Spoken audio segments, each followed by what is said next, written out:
desde que aprendí a preparar ensalada de esta manera, ya no preparo arroz para mis comidas. Te la recomiendo a que la prepares, estoy muy segura que te encantará.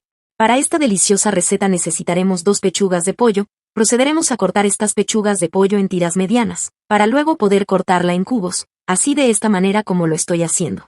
En este momento me fascinaría saber de qué país o ciudad miras nuestras recetas, para poder mandarte un saludo muy especial en la próxima receta. Una vez ya lista, pasaremos a la estufa. Agregaremos un chorrito de aceite en una sartén. Agregaremos las pechugas de pollo, sal al gusto, una pizca de pimienta negra, una cucharadita de paprika, y removeremos hasta dorar muy bien las pechugas de pollo, e incorporarla junto con los demás ingredientes. Cuéntame si ya sabías de esta deliciosa receta, o es la primera vez que lo ves. Si es así, cuéntame de qué tal te pareció esta deliciosa receta. Una vez ya bien dorada, la retiraremos de la sartén, y reservaremos por un momento. Para esta receta también necesitaremos un cuarto de tomates cherry. Vamos a cortarlas por la mitad, así de esta manera como lo estoy haciendo. Y una vez ya listo, la reservaremos por un momento. Ahora, agregaremos 200 gramos de yogur natural en un bol. Un chorrito de aceite de oliva. Una cucharada de pasta de ajo. Un poco de perejil picado. Una cucharadita de sal. Una pizca de pimienta negra.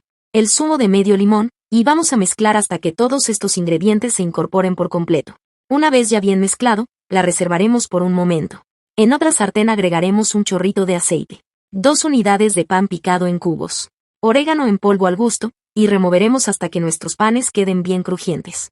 Te invito a que prepares esta deliciosa receta en casa, estoy muy segura que el resultado te va a encantar. Y una vez que ya esté de esta manera, la retiraremos del fuego y reservaremos por un momento. A continuación, agregaremos una lechuga picada en un bol mediano, los tomates cherry que teníamos reservada, medio pepino picado, 300 gramos de maíz dulce, un aguacate picado, el pan dorado que teníamos reservada, la pechuga de pollo. Y finalmente agregaremos el aderezo que teníamos reservado, y con la ayuda de 2 cucharas mezclaremos muy bien estos ingredientes, así de esta manera como lo estoy haciendo. Para mí sería un honor agradecer a Rosario Fuentes, Marta García, Ana María, Inés Torres, Estela Alegre y Rafaela Castillo. Un fuerte abrazo y un saludo muy especial para todos. Gracias por siempre ver y disfrutar nuestras recetas. Y para finalizar agregaremos un poco de queso parmesano por encima. Y nuestra deliciosa receta de ensalada ya está lista. Miren lo rica y deliciosa que nos ha quedado. Me gustaría que calificara esta receta de 0 a 10, para saber si te gustó el resultado. Gracias por ver esta receta hasta el final, espero que te haya gustado el resultado. Cuéntame si es la primera vez que ves una de mis recetas, y si es así no olvides de seguirme y activar la campanita, para que siempre recibas nuestras recetas. Un abrazo y nos vemos en la próxima receta.